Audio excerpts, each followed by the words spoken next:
Hi guys, welcome to Education Wave Success Made Easy Plant Kingdom Part 14। तो इस video में हम पढ़ने जा रहे हैं मेल गेमेटोफाइट के बारे में। तो हमारे जो एंजियोस्पर्म की डेवलपमेंट है उसके लिए हमें दो चीज़ों की ज़रूरत होती है, मेल गेमेटोफाइट और female gametophyte for the development of zygote. अब उसकी फॉर्मेशन के लिए जो मेल गेमेटोफाइट है उसकी डेवलपमेंट इस पूरे वीडियो में हम देखेंगे कि जो हमारा मेल गेमेटोफाइट है, पोलन ग्रेन्स को हम कहते हैं। हमारे जो पोलन ग्रेन्स हैं they act as a male gametophyte angiosperms के अंदर। इनकी डेवलपमेंट, इनके अंदर जो हमारे मेल गेमीट्स हैं उनकी डेवलपमेंट के बारे में हम इस पूरी वीडियो में देखेंगे। Now the mail gametophyte develops and reaches maturity in an immature anther. तो हमारा जो मेल गेमेटोफाइट है वो डेवलप होता है और मेच्योरिटी को रीच करता है इन एन इमैच्योर एंथर के अंदर। In a plant, male reproductive organ development of pollen takes place in a structure known as the microsporangium। तो ये पोलन ग्रेन्स जो होते हैं इनके अंदर हमारे मेल गैमीट्स की फॉर्मेशन होती है। ठीक है, तो पहले हमारे पोलन ग्रेन्स की डेवलपमेंट होना, फिर उसके अंदर हमारे मेल गैमीट्स का फॉर्मेशन होना, ये जो पूरी प्रोसेस है इसको आपको समझना पड़ेगा। So first is the microsporangia जो कि बाइलॉब्ड होता है, are pollen sacs in which the microspore develop into pollen grains।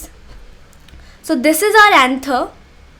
ठीक है, ये बाइलॉब स्ट्रक्चर जो आप यहाँ पे देख रहे हैं, ये पूरा बाइलॉब स्ट्रक्चर, ये हमारा ये जो येलो जो स्टॉक है इसे हम बोलते हैं फिलामेंट। एंथर्स एंड फिलामेंट इन दोनों को मिला के हम बोलते हैं स्टेमन। ठीक है, ये जो हमारा स्टेमन होता है ये पूरा का पूरा हमारा ये मेल रिप्रोडक्टिव ऑर्गन है। ठीक है, नाउ इसके अंदर यहाँ पे ये जो पूरा बाइलॉब स्ट्रक्चर, जब आप इसको कट करेंगे तो कुछ ऐसा स्ट्रक्चर दिखेगा जिसके अंदर आपको यहाँ पे 4 माइक्रोस्पोरेंजिया देखने को देख सकते हैं आप यहाँ पे। ठीक है, सो ये हमारा पूरा वही बाइलॉब स्ट्रक्चर ऐसे, और इसको जब आपने पूरा कट किया होगा ऐसे तो यहाँ पे ये चारों माइक्रोस्पोरेंजिया है इसके अंदर।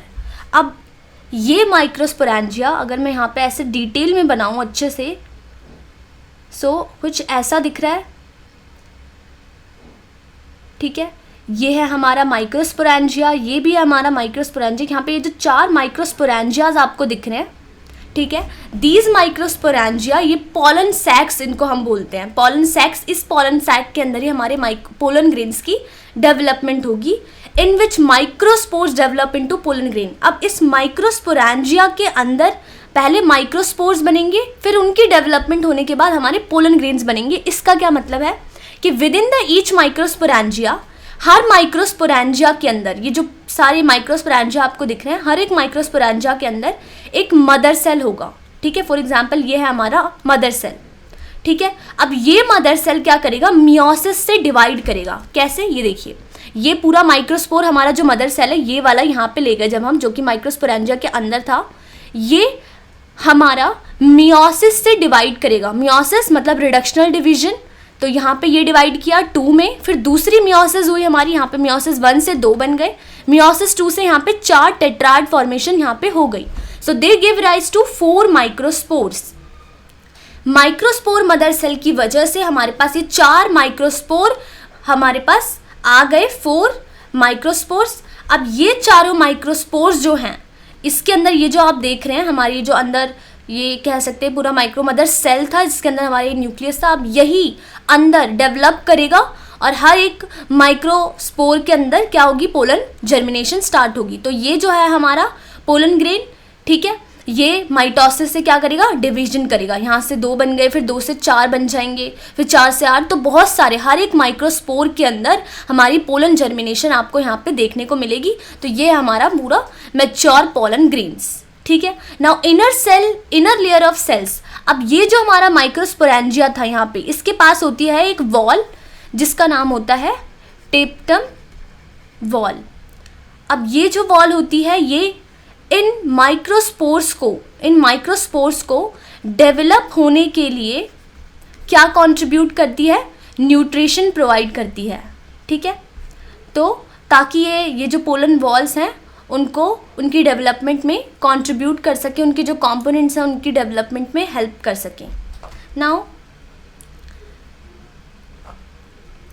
पोलन ग्रेन्स की डेवलपमेंट के अंदर देखते हैं, क्योंकि अभी तक हमने देखा कि पोलन ग्रेन्स कैसे बने। अब मैंने बताया था आपको कि पोलन ग्रेन्स के अंदर हमारी मेल गैमीट्स की फॉर्मेशन होती है।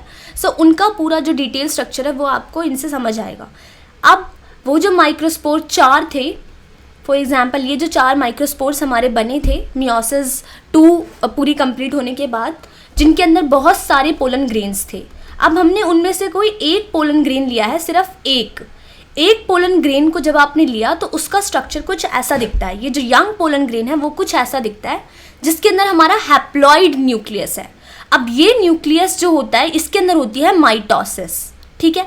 माइटोसिस होने की वजह से यहाँ पे आपको 2 न्यूक्लियसेस दिख रहे हैं, जिसको बोलते हैं, एक को जेनरेटिव न्यूक्लियस, जो दूसरा वाला होता है उसको हम बोलते हैं ट्यूब न्यूक्लियस। तो जो जनरेटिव वाला होता है, it contain within a large pollen tube cell and upon germination, ये जो ट्यूब सेल होता है ये पोलन ट्यूब फॉर्म करेगा, ताकि जो जनरेटिव सेल है जो ये फॉर्म करेगा मेल गैमीट्स, वो एंट्री कर सके। Now the simple thing is कि ये जो आपको पोलन ट्यूब न्यूक्लियस दिख रहा है, यहाँ पे जो ट्यूब न्यूक्लियस है वो सिंपल सी चीज़ करता है कि जैसे ही कोई, फॉर एग्जाम्पल हमारा ये स्टिग्मा है, ये हमारी स्टाइल है और ये हमारी ओवरी है, ठीक है, कुछ ऐसी। तो यहाँ पे हमारे एग सेल्स होते हैं, यहाँ पे पोलर न्यूक्लियर जो भी है, हमारे सिनर्जिड्स, यहाँ पे एग सेल, ठीक है, यहाँ पे एंटीपोडल सेल। ये पूरा ओवरी का स्ट्रक्चर मैं आपको फीमेल गेमिटोफाइट में समझाऊंगी। तो जैसे ही कोई पोलन ग्रेन यहाँ स्टिग्मा पे आके गिरता है, ठीक है, तो अगर वो वहाँ पे ये जो पोलन ग्रेन है वो इसके लायक होगा, मतलब सूटेबल होगा, अगर इसको जर्मिनेट करने के लायक होगा, तो यहाँ पे क्या होती है, ये जो पोलन ट्यूब न्यूक्लियस होगा ये जाके वहाँ पे पोलन ट्यूब की फॉर्मेशन कर देगा। यहाँ पे ऐसे पोलन ट्यूब की फॉर्मेशन हो जाती है इसकी वजह से, मतलब पोलन ग्रेन जैसे ही गिरा उसके अंदर जो वो ट्यूब सेल होगा वो वहाँ से क्या करेगा, पोलन ट्यूब की फॉर्मेशन यहाँ तक जाने के लिए, ताकि वो अपने एग सेल्स को, अपने मेल गैमीट्स को वहाँ तक पहुँचा सके। तो पूरा न्यूक्लियस, पूरा जो पोलन ग्रेन था उसके अंदर एक जो न्यूक्लियस था वो कर रहा था पोलन ट्यूब की फॉर्मेशन का काम, ठीक है, ताकि वो पूरा जो ट्यूब सेल है वो ट्यूब सेल बना सके। तो इसने बनाया हमारा ट्यूब, पोलन ट्यूब बनाया, ताकि जो हमारा जो जनरेटिव सेल है, अब ये जो जनरेटिव सेल है ये क्या करता है, ये जो जनरेटिव सेल है ये भी डिवाइड करता है, डिवाइड करेगा और 2 मेल गैमीट्स की फॉर्मेशन करता है। ये 2 मेल गैमीट्स कौन फॉर्म करता है, हमारा जनरेटिव सेल। 2 मेल गैमीट्स इसने बनाए, और ये जो दूसरा वाला न्यूक्लियस था उसने पोलन ट्यूब बनाया। ये दोनों के दोनों ही हमारे जो मेल गैमीट्स हैं वो इस पूरी पोलन ट्यूब के थ्रू दोनों के दोनों ही कहाँ पहुँच जाते हैं, हमारे ओवरी के पास। उसके बाद क्या होता है वो पूरा हम फीमेल गैमीटोफाइट के अंदर देखेंगे। यहाँ तक अभी हमें ये समझ आया कि पोलन ट्यूब था जिसके अंदर एक हैप्लॉइड न्यूक्लियस था, जिसके अंदर जब माइटोसिस हुई तो 2 हैप्लॉइड हमारे वो जो न्यूक्लियस थे 2 फॉर्म हुए, जिसके अंदर एक जनरेटिव न्यूक्लियस था जो कि फिर से डिवाइड होता है और 2 मेल गैमीट्स को फॉर्म करता है। और जो ट्यूब सेल होता है, जो ट्यूब न्यूक्लियस होता है, वो सिर्फ ट्यूब बनाने की हेल्प करता है, बनाने में हेल्प करता है, जो कि उन जो 2 मेल गैमीट्स थे जो जनरेटिव सेल ने बनाए थे उनको ओवरी तक पहुंचाने का काम करता है, ठीक है। Now each pollen grain has 2 coverings. इनके पास यहाँ पे 2 कवरिंग्स आपको दिख रही है, बाहर वाली है एक्साइन और अंदर वाली है इंटाइन, ठीक है।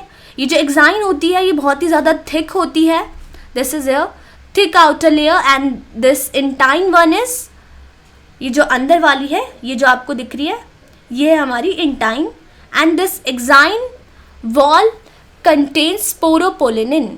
ये स्पोरोपोलिनिन से बनी होती है। ये जो स्पोरोपोलिनिन होता है वो क्या करता है, it helps them to from complex waterproofing substances. जितना भी अगर वहाँ पे पोलन जर्मिनेशन जो हो रही होगी, या फिर जो पोलन ग्रेन्स होते हैं वो बाय विंड या फिर वाटर के थ्रू क्या होते हैं, जर्मिनेट करते हैं या फिर वहाँ तक पहुँचने की कोशिश करते हैं। तो उस दौरान जो पोलन हमारा जो पोलन सेल्स होते हैं उनको कोई डैमेज ना हो जाए, उनको बचाने के लिए ये जो एक्साइन्स होते हैं वो उनको प्रोटेक्ट करते हैं। So they protect them from any damage.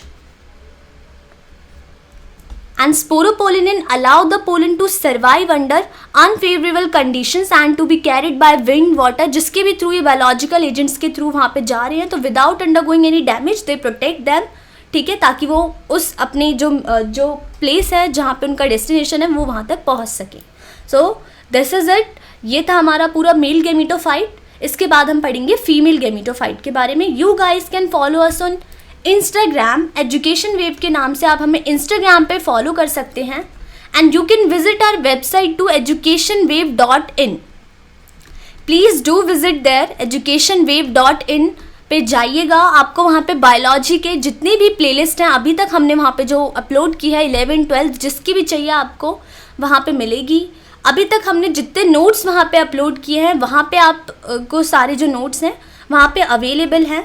So please please please subscribe us, like ज़रूर कीजिएगा एंड कमेंट ऑल्सो कि आपको ये वीडियो कैसी लगी। Thank you so much.